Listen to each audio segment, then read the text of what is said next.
Je pense que je suis arrivé avant Nadège. J'étais là un peu plus tôt, depuis le Cœur Gaël quand il a été fait. Aujourd'hui, Gaël a 21 ans d'existence. J'ai presque fait toutes ces années avec Gaël.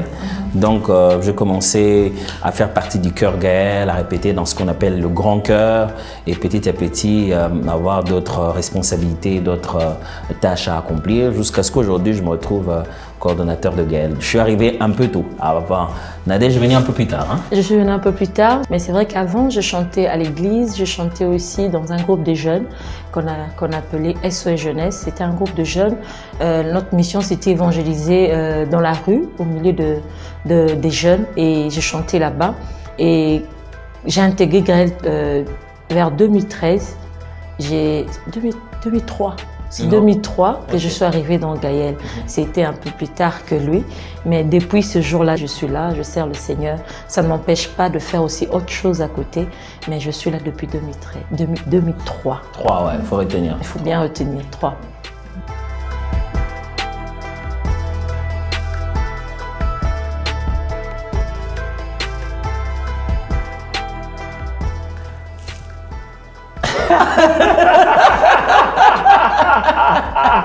À quel moment? À quel moment? Je pense que déjà on savait qu'on allait passer un long moment dans notre vie parce qu'on est devenus collègues. Mais après, je pense que ça a dû dépendre du moment où les sentiments ont commencé à évoluer. Et quand elle a dit oui, voilà, c'est peut-être ça à ce moment-là. Oui, ça peut être ce moment-là.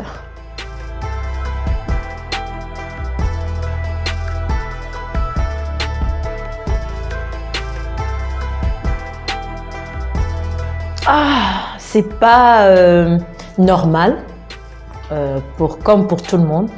C'est vraiment, s'il y a des gens qui réfléchissent pas vraiment sur comment va être la journée, ça veut dire que nous réfléchissons par rapport à toutes ces responsabilités. Il faut vraiment faire un plan, savoir à tel moment je serai à tel endroit. C'est vraiment un programme, s'il faut dire. C'est vraiment un programme à faire pour la journée. C'est vrai que c'est pas évident, mais on y arrive.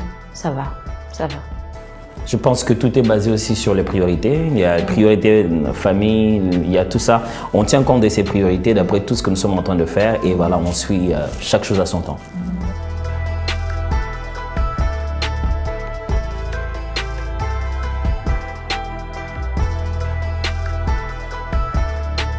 Je pense qu'il n'y a pas vraiment d'explication spéciale à donner. Après l'album Le Culte, il fallait savoir quel était le prochain pas à faire. Avant l'album Le Culte, nous avions fait le col pour conducteur de culte. Et puis on a fait l'album Le Culte. Et puis on a fait le livre sur redéfinir le louange, l'adoration et le culte.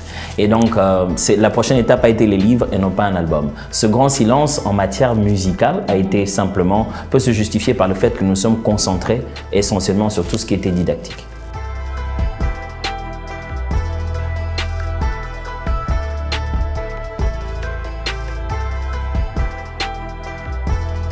Oh, je suis plus à l'aise dans la peau d'enfant de Dieu. Je pense que c'est la meilleure peau qui me permet d'être tous les restes en même temps. En commençant par être soi-même, enfant de Dieu tel que je suis, et je peux jouer ces différents rôles au moment où le Seigneur le veut.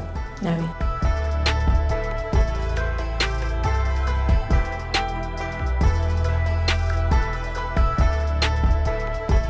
oui. C'est vrai que la musique, c'est un art. D'abord, il faut savoir que la musique est un art.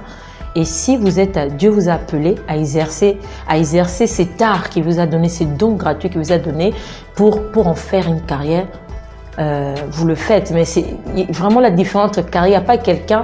Bon, c'est vrai que on peut... Comment on dit il y a des musiciens profanes, c'est vrai qu'ils font une carrière, mais qui n'est pas un ministère. Un ministère, c'est un appel de Dieu. Dieu t'appelle et tu exerces maintenant le don que Dieu t'a donné dans ce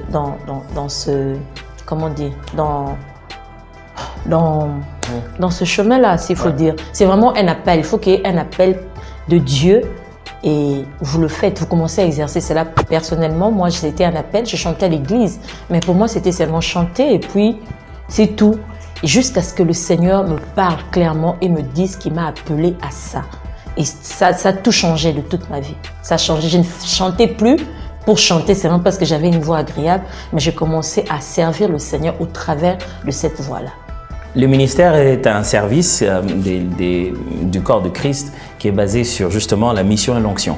Il faut avoir un but clair sur ce qu'on est censé faire, qui est un but que Dieu vous donne, et une onction spéciale que les Seigneurs mis sur vous, une capacité de pouvoir atteindre cet objectif. Donc lorsqu'on sert dans le ministère, on est censé avoir ces choses-là. Mais lorsqu'on est en train de juste faire sa carrière, on a juste besoin d'avoir un talent, une capacité de pouvoir produire n'importe quelle forme de musique et tracer des objectifs et tracer des pas à suivre, des démarches à suivre et des prochaines étapes. Et puis on évolue comme ça. Or, ça n'a rien à voir nécessairement avec un ministère. On peut avoir un ministère, quand on l'exerce, les autres appellent ça une carrière. Oui. Mais lorsqu'on a une carrière, ça ne veut pas dire qu'on a nécessairement un ministère.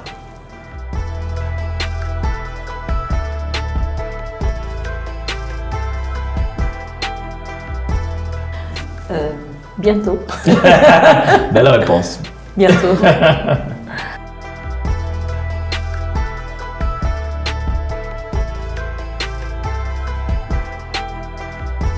L'actualité que nous avons une conférence internationale qui va commencer. Ça prendra 3 jours. Nous commencerons le 14, le 15 et puis le 16. Le 14 et le 15, nous commencerons par des ateliers, des temps d'apprentissage, parler de la musique du côté art. Et le soir, nous aurons des conférences où nous parlerons de la louange et de l'adoration. Et puis le 16 juin, ça sera un moment de célébration où nous allons vraiment venir pour célébrer, chanter, louer, danser à la gloire du Seigneur. Le 16 juin, psaume.